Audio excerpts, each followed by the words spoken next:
Hey guys, it's Sam Yannis from Third Beat Studios with another verse of the day. Today I was thinking about the love of a parent, right?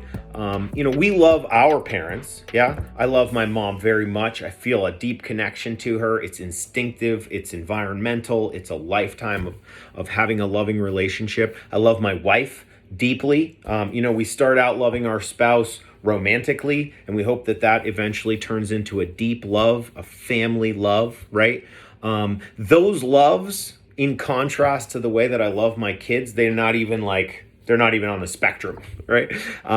When you have children, if you can understand the vulnerability that puts you in, it's like all the time your needs are below their needs. Everything is about them. You're worried about them and what could happen to them. They say that losing a child is like the worst thing that can ever happen to someone, Parents shouldn't outlive their kids, right?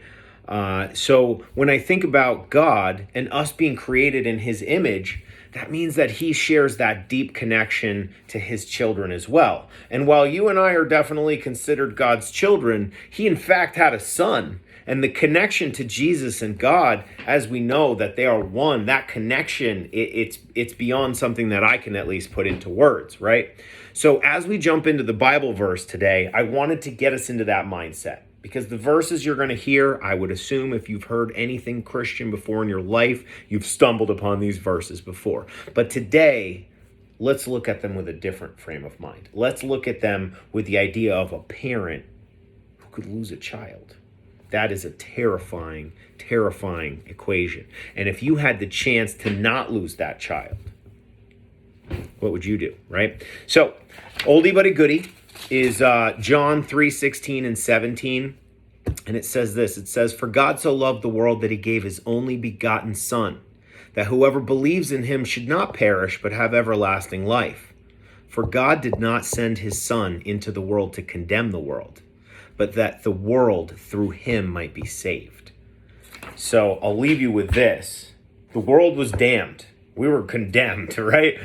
Before Jesus Christ. I mean, the rabbis were killing animals here and there, and people were doing what they could. But overall, there was not a very good way out, yeah? And God had to make a decision to sacrifice the lamb, to sacrifice his son, his only begotten son, for you and me. So where does that leave us, right? That leaves us, let's not fall short. Let's not have that be a waste. Let's yearn for Jesus Christ. Let's look for salvation, and let's continue to press towards the mark, right? Listen, guys, please, please, please share these videos. You never know who needs to hear this message, who's going through things that are difficult. And if you're that person, if you're struggling through something, please check us out at thirdbeatstudios.com. You can get a message to us there. You can comment. Please comment your favorite Bible verse. We would love to do a verse of the day for you. All right, that's a wrap, guys. I love you. I'm praying for you. If you need prayer, reach out. And until next time, God bless. He's the Alpha, the Omega. He's the only one that's gonna save you. Think you're good with the path that you took? You better look in the back of the book. He's the Alpha, the Omega. He's the only one that's gonna save you. Think you're good with the path that you took? You better look in the back of the book.